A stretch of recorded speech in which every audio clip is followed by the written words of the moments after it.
So this is my top 10 list of the greatest progressive YouTubers of all time. Ton of progressive voices out there online, lots of great stuff. This is my top 10 list, so if you haven't heard of any of these folks, you should go check them out.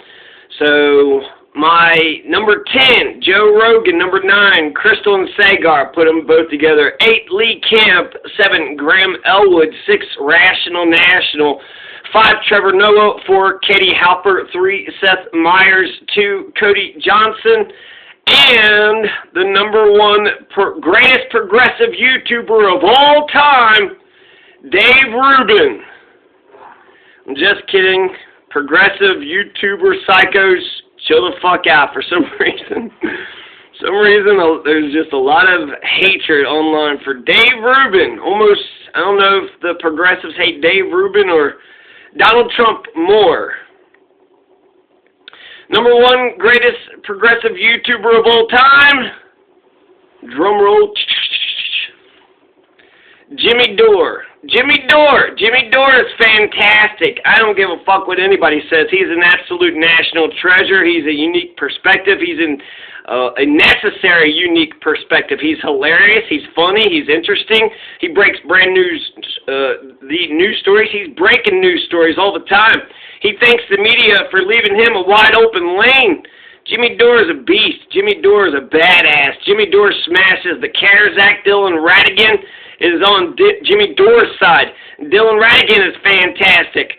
So we all got $1,200 with that CARES Act, which went fast as fuck, and now what? No more pork, no more gravy. CARES Act had enough money in it for every single one of us to get $5,000 to $10,000 more. So what the hell happened to it all? Thank God for AOC and Bernie Sanders, or we wouldn't have got our $1,200. Just one more stimulus would have put Donnie Boy over the top. But, he's, stupid. Jimmy Dore wasn't for impeachment. He may seem to, love Donald Trump deep down inside, like Michelle Wolf had said. I noticed that Kyle Kalinske has thrown up the last few videos with Trump in the title. David Pakman, too. Right? This fascist gravy train is coming to an end for all these bastards. Somebody said that Donald doesn't want power. He wants to be the most talked about man in the world. Anna Kasparian, she claims that she's just a commentator, so she looks at stuff and comments on it.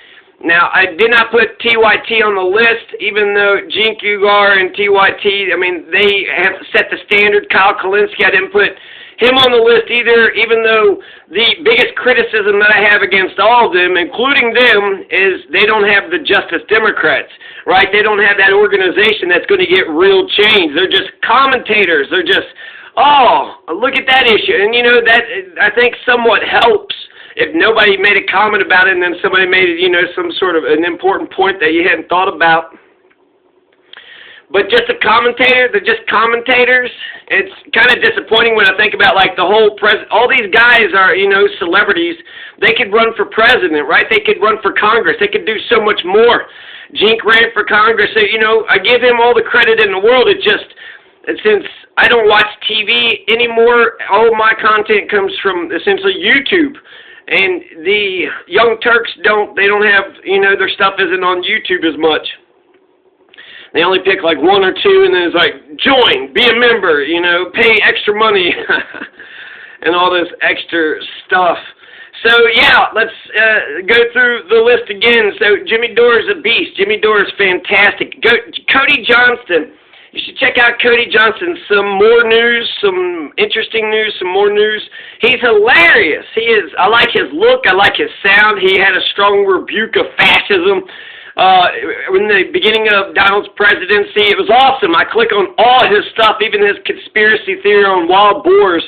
He's funny, he's interesting, so everything that Cody Johnston puts out, I click on. So Seth Myers is number 3. He's relentless in his criticism against Donald, which was kind of a self-fulfilling prophecy, but it was necessary and it was very informative, and he, stuck with it until the end. I don't know what any of these guys are going to do after the fascist era, the dark ages, the 4 years of the dark ages of America. I'm not sure what they're going to do now that it seems like the dark ages is coming to a close. Number 4, Katie Halper. Check out Katie Halper, okay? So Seth Myers, he's a little bit popular. Cody Johnston, Jimmy Dore, you know, these are just, they're basically alternatives. They sometimes get on the main shows as commentators, but Seth Myers, right, Trevor Noah, those are kind of some bigger names there, Joe Rogan. But I want to sort of highlight the alternative, the people that, you know, you may not have, you know, gave a second look. So check out Katie Halper. Katie Halper is a beast, okay? She's also a dreamboat. She's got some interview games. She's got Chris Hedges, Noam Chomsky, and other people. She interviewed that woman who Joe Biden had sexually harassed. So, you know, that was fantastic. That was, you know, that she broke a news story there. What happened to that lady?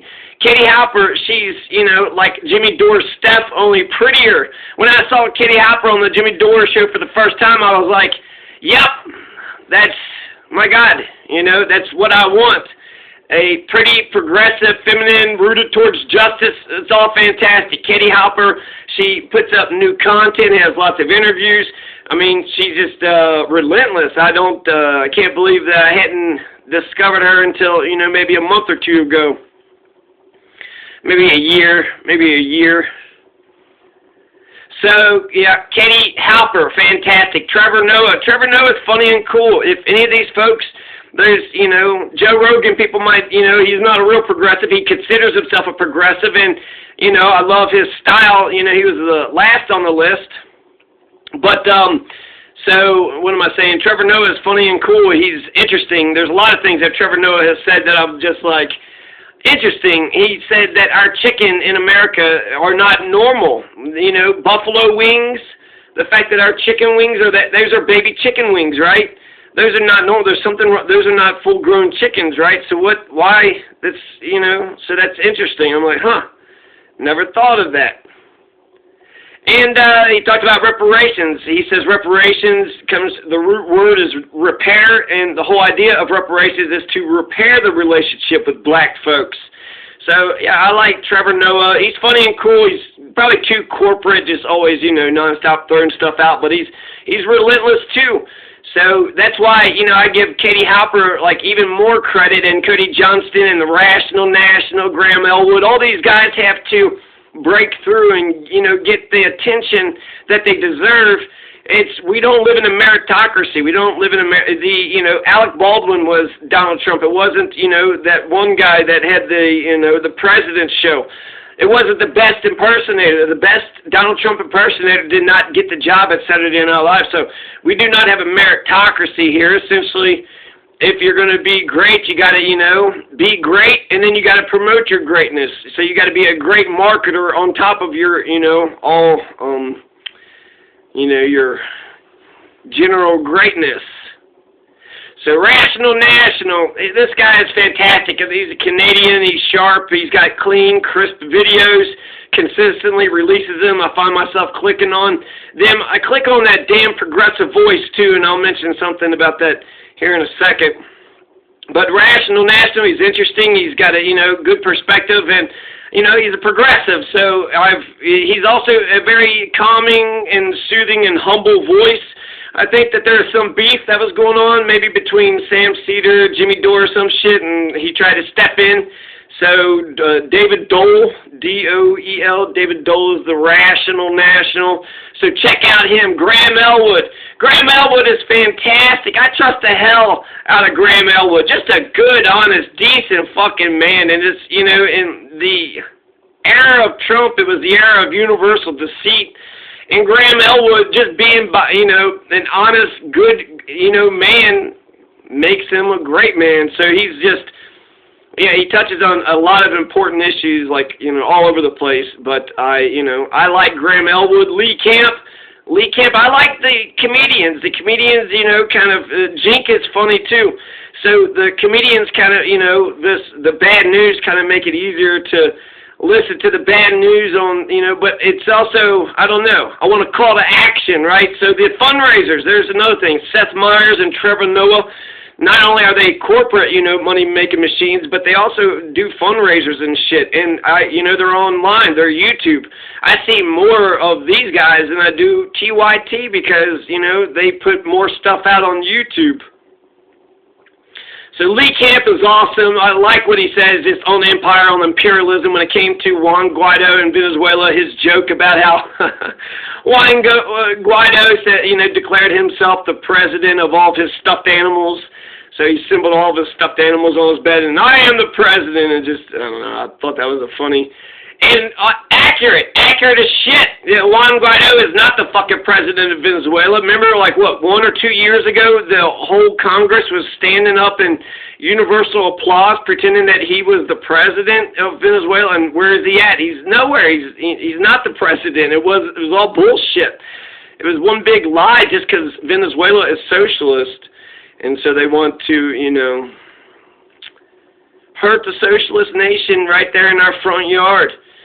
Number 9, Krystal and Saagar, they are fantastic. When Bernie was running, they were awesome. Krystal's voice, I love how she laughed right at Bill Maher's face.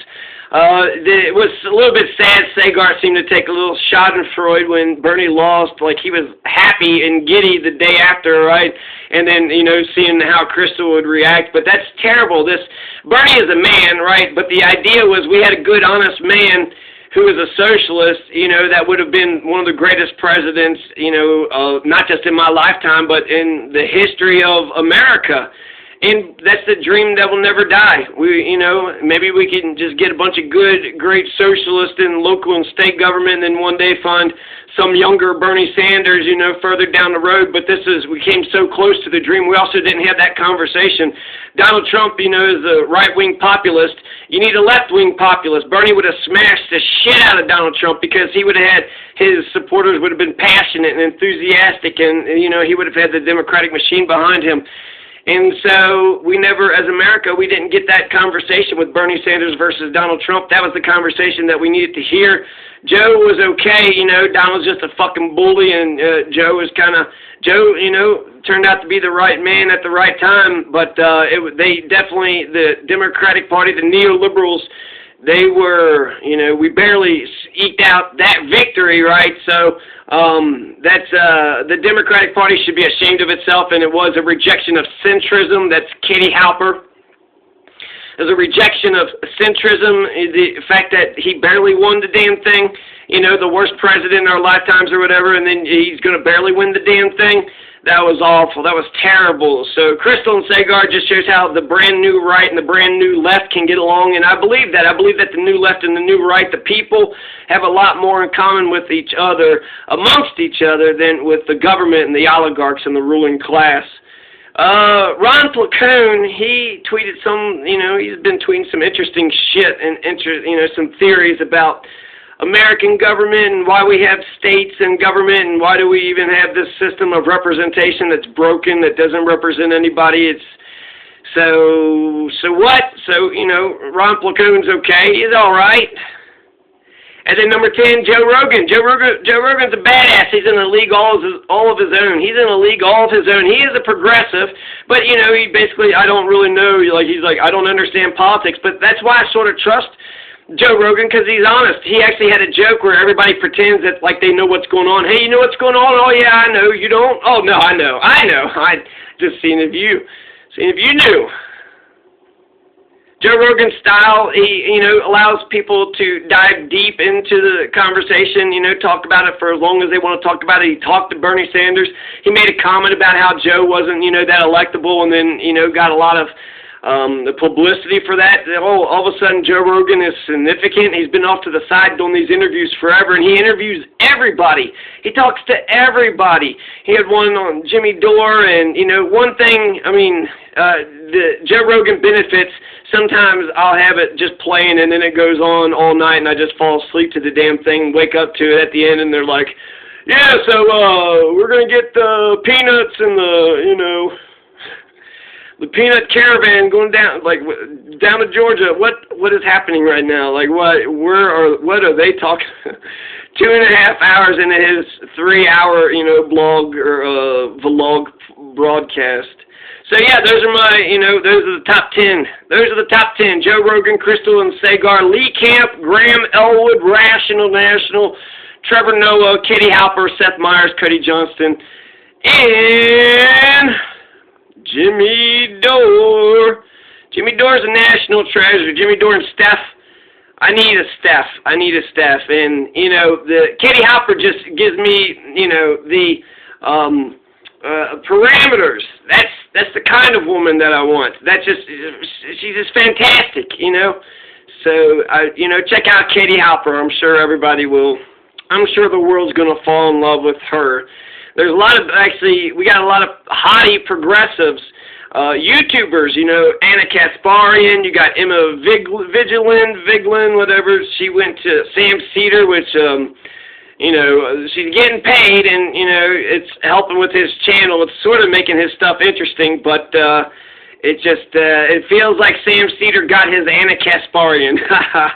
So now maybe people actually listen to Sam Cedar, but he's got to stop the uhs and the pauses, and Sam Cedar's got interesting topics that he talks about, but I don't get into Sam Cedar that much. So, let's see, Jimmy Dore's a national treasure. Jimmy Dore's a national treasure. All the hotties, let's see, the Francesca Fiorentina, she's progressive hottie. Anna Kasparian, progressive hottie. Francesca Fiorentina, she's been doing some damage report I like, just, not as much as the other. She's been on the damage report. So, let's see, there's one more. Emma Vigeland, Anna Kasparian, Francesca Fiorentina, and, let's see, Michelle Wolf? No, who is the other one? There's another one that's just like, Amy Goodman.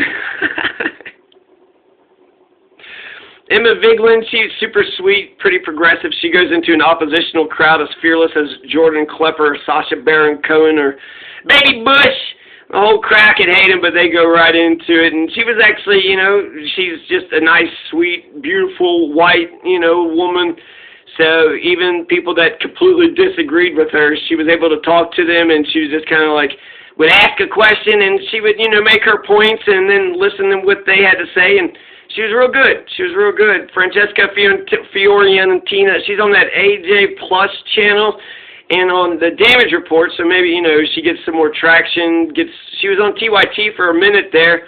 I remember she made a joke about Hillary being grandma. Okay, grandma, and I was like, God, that just cracked me up. She's funny, she's gorgeous, she's, real as hell, and just compared to Hillary, who is just sort of just such a politician, such a fake politician. Amy Goodman, I'm sure, no doubt, she held her own. She's just so damn boring. I hugged Amy Goodman in Louisville when she came to do the interviews when Occupy happened under Barack Obama and Joe Biden. I got nervous, though, couldn't articulate while I was there. There's just too many issues to speak of, and she was going around with her camera, and then I was like, as she got closer and closer to me, I was like, and I, regret that. I'm sure, my voice is important, too. I just had so much, and I wanted to be perfect, right?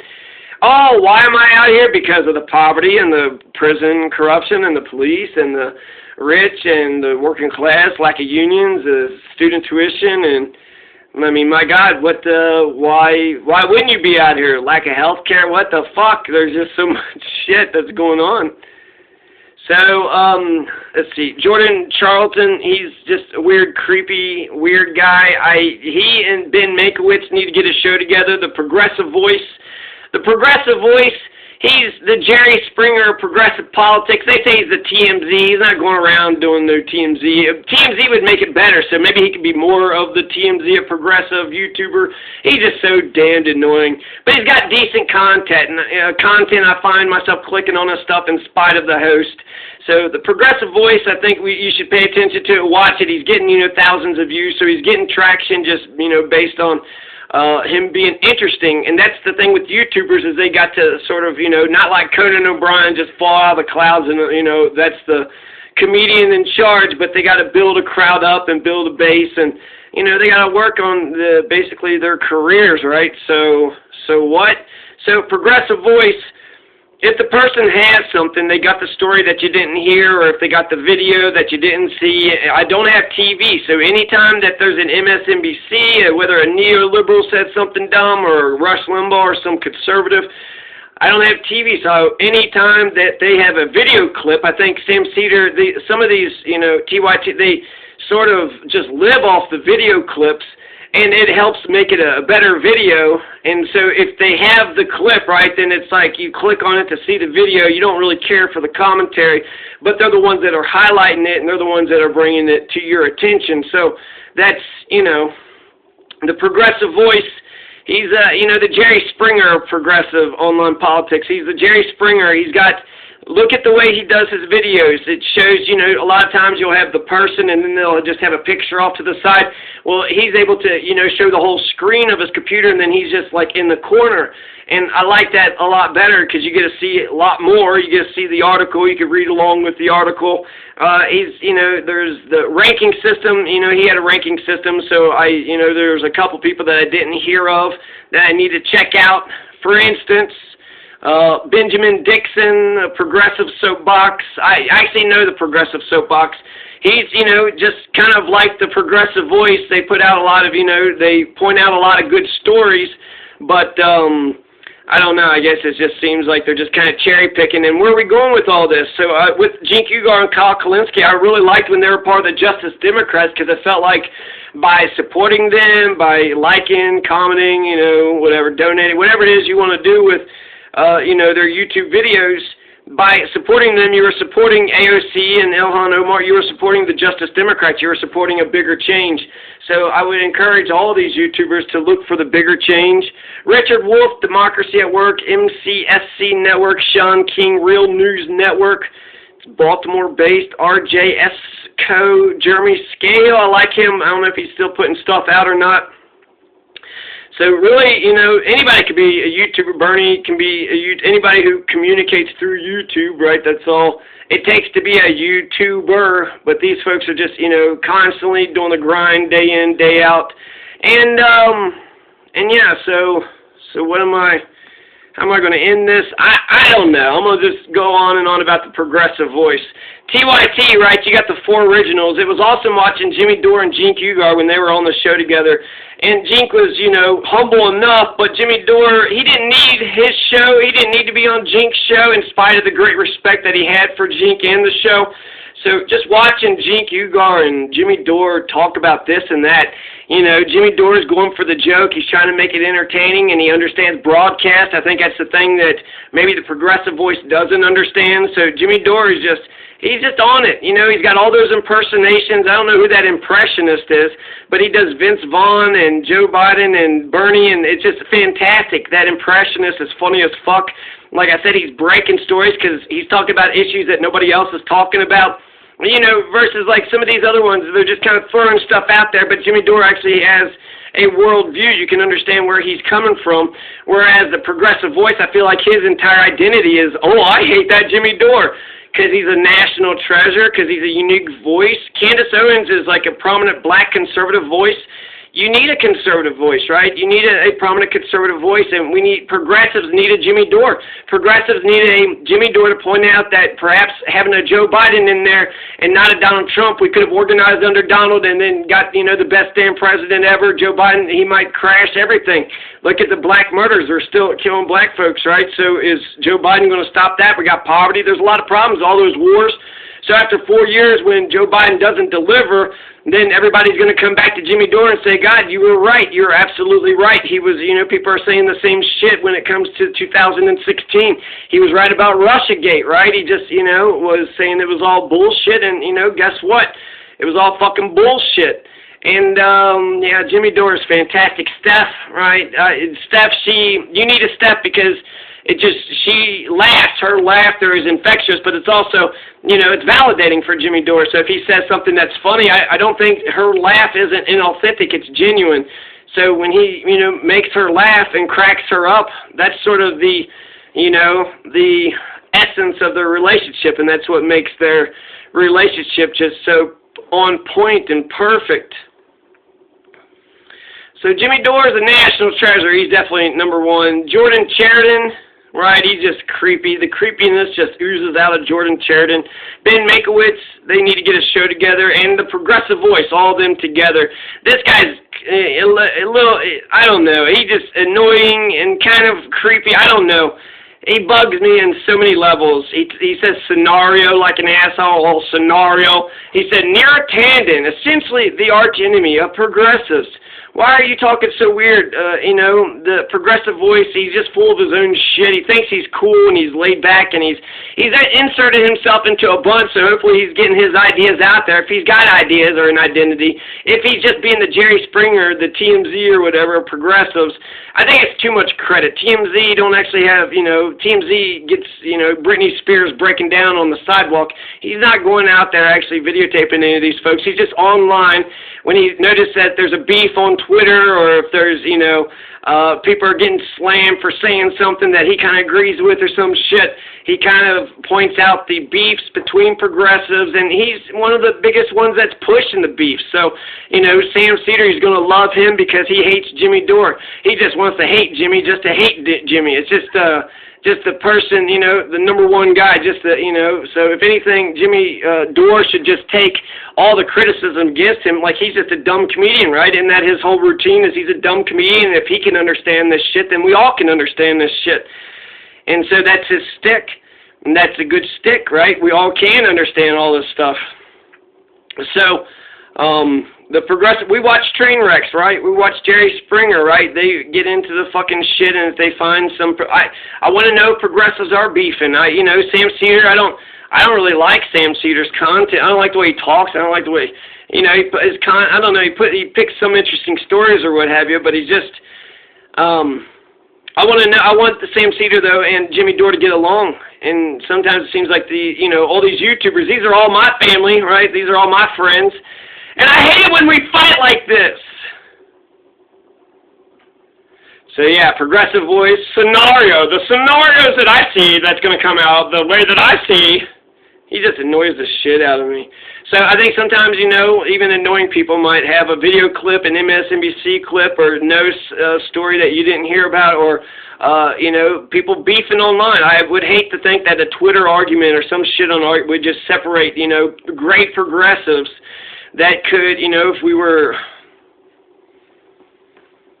in solidarity with one another, we could move the world. So let's see, what else? Do I have anything else to say? Anything else? I'll just reread the thing again.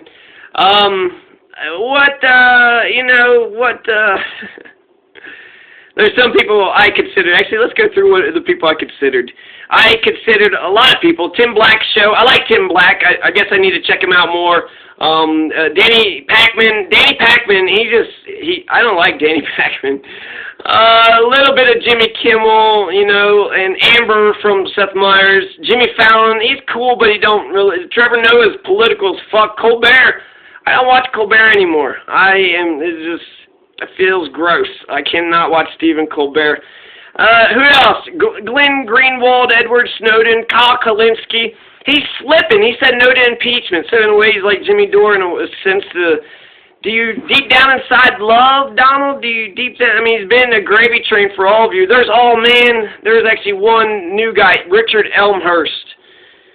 Maybe I should just do a whole video clip with him, or maybe I should interview him, actually, because I forgot that Richard Elmhurst, I don't know, he's just got crystal clear video, great audio, and he thanks, just like Jimmy Dore, thanks for the mainstream media for the wide open lane, so he's always, breaking news stories, and he's interesting, too. He is interesting, too. Aaron Mate, he's got a good head on his shoulders. Abby Martin there we go, Abby Martin. So the progressive YouTubers, we got Abby Martin, right? We got Anna Kasparian, Francesca Fiorentina, and then Emma Vigilant. So, yeah, the Richard Elmhurst, I know that's not his name at all, so I need to, give him his due diligence